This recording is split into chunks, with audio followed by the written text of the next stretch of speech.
Hello friends, Radhe Radhe. Shrimad Bhagavad Gita के अध्याय 5 में कर्म संन्यास योग का वर्णन है।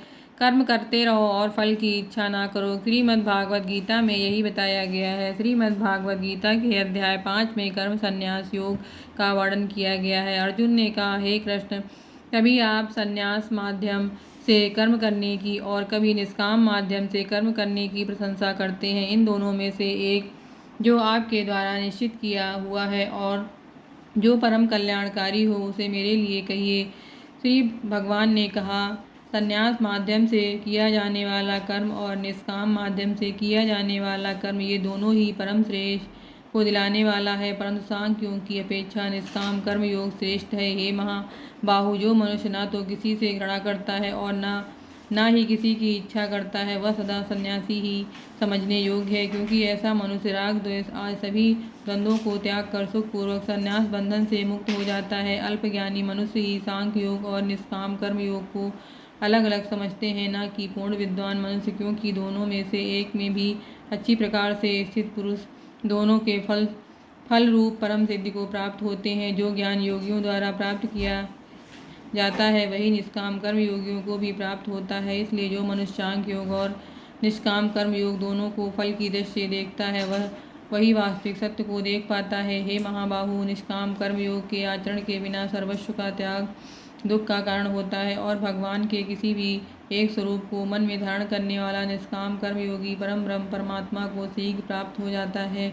कर्मयोगी इंद्रियों पर विजय प्राप्त करने वाला होता है और सभी प्राणियों की आत्मा का मूल स्रोत परमात्मा में निष्काम भाव से मन को स्थिर करके कर्म करता हुआ भी कभी कर्म से लिप्त नहीं होता। कर्मयोगी परम तत्व परमात्मा की अनुभूति करके दिव्य चेतना में स्थित होकर देखता हुआ, सुनता हुआ, स्पर्श करता हुआ, सूंघता हुआ, भोजन करता हुआ, चलता हुआ, सोता हुआ, श्वास लेता हुआ, इस प्रकार से यही सोचता है कि मैं कुछ भी नहीं करता। कर्मयोगी बोलता हुआ, त्यागता हुआ, ग्रहण करता हुआ तथा आँखों को खोलता और बंद करता हुआ भी यही सोचता है कि कभी इंद्रियां अपने अपने विषयों में प्रवृत्त हो रही हैं, ऐसी धारणा वाला होता है। कर्मयोगी सभी कर्म फलों को परमात्मा को समर्पित करके निष्काम भाव से कर्म करता है, तो उसको पाप कर्म कभी स्पर्श नहीं कर पाते। जिस प्रकार कमल का पत्ता जल को स्पर्श नहीं कर पाता, कर्मयोगी निष्काम भाव से शरीर, मन, बुद्धि और इंद्रियों के द्वारा केवल आत्मा की शुद्धि के लिए ही कर्म करते हैं। कर्मयोगी सभी कर्म के फलों का त्याग करके परम शक्ति को प्राप्त होता है, और जो योग में स्थिर नहीं, वह कर्म फल को भोगने की इच्छा के कारण कर्म फल में आसक्त होकर बन जाता है। शरीर में स्थित जीवात्मा मन से समस्त कर्मों का परित्याग करके वह न तो कुछ करता है और न ही कुछ करवाता है। तब वह 9 द्वारों वाले नगर में आनंद पूर्वक आत्मस्वरूप में स्थिर रहता है। शरीर में स्थित जीवात्मा देह का कर्ता न होने के कारण इस लोक में उसके द्वारा न तो कर्म उत्पन्न होते हैं और न ही कर्म फलों से कोई संबंध रहता है, बल्कि यह सब प्रकृति के गुणों के द्वारा ही किए जाते हैं। शरीर में स्थित परमात्मा न तो किसी के पाप कर्म को और न ही किसी के पूर्ण कर्म को ग्रहण करता है, किंतु जीवात्मा मोह से ग्रसित होने के कारण परमात्मा जीव के वास्तविक ज्ञान को आच्छादित किए रहता है। किंतु जब मनुष्य का अज्ञान तत्वज्ञान द्वारा नष्ट हो जाता है, तब उसके ज्ञान के दिव्य प्रकाश से उसी प्रकाश परम तत्व परमात्मा प्रकट हो जाता है, जिस प्रकार सूर्य के प्रकाश से संसार की सभी वस्तुएं प्रकट हो जाती हैं। जब मनुष्य बुद्धि और मन से परमात्मा की शरण ग्रहण करके परमात्मा के ही स्वरूप में पूर्ण श्रद्धा भाव से स्थित होता है, तब वह मनुष्य तत्व ज्ञान के द्वारा सभी पापों से शुद्ध होकर पूर्व जन्म को प्राप्त न होकर मुक्ति को प्राप्त होता है। तत्वज्ञानी मनुष्य विद्वान ब्राह्मण और विनम्र साधु को तथा गाय, हाथी, कुत्ता और नर पक्षी को एक समान दृष्टि से देखने वाला होता है। तत्वज्ञानी मनुष्य का मन समभाव में स्थिर रहता है, उसके द्वारा जन्म मृत्यु के बंधन रूपी संसार जीत लिया जाता है, क्योंकि वह ब्रह्म के समान निर्दोष होता है और सदा परमात्मा में ही स्थिर रहता है।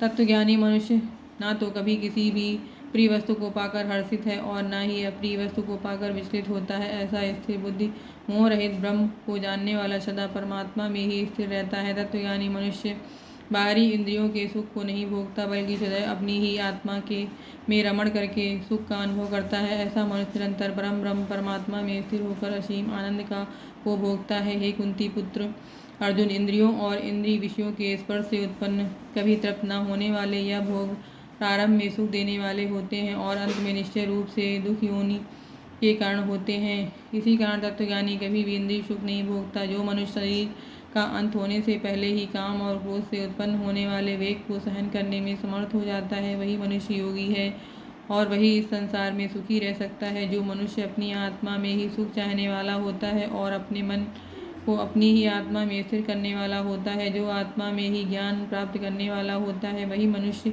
योगी है और वही ब्रह्म के साथ एक होकर परम ब्रह्म परमात्मा को प्राप्त होता है।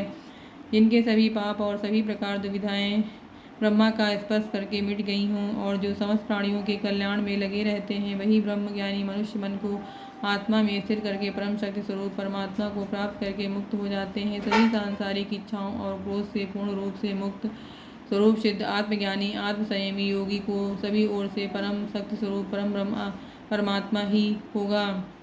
सभी इंद्रिय विषयों का चिंतन बाहर ही त्याग कर और आँखों की दृष्टि को भावों के मध्य में केंद्रित करके प्राणवायु और अपान वायु की गति नासिका के अंदर और बाहर सम करके मन सहित इंद्रियों और बुद्धि को वश में करके मोक्ष के लिए तत्पर इच्छा भय और क्रोध से रहित हुआ योगी सदैव मुक्त ही रहता है। ऐसा मुक्त पुरुष मुझे सभी यज्ञों और तपस्याओं को भोगने वाला, सभी लोकों और देवताओं का परमेश्वर तथा संपूर्ण जीवों पर उपकार करने वाला परम दयालु एवं हितैषी जानकर परम शांति को प्राप्त होता है। इस प्रकार उपनिषद ब्रह्म विद्या तथा योग शास्त्र रूपी श्रीमद्भागवत गीता के श्री कृष्ण अर्जुन संवाद में कर्म सांख्य योग नाम का 5वां अध्याय पूर्ण हुआ।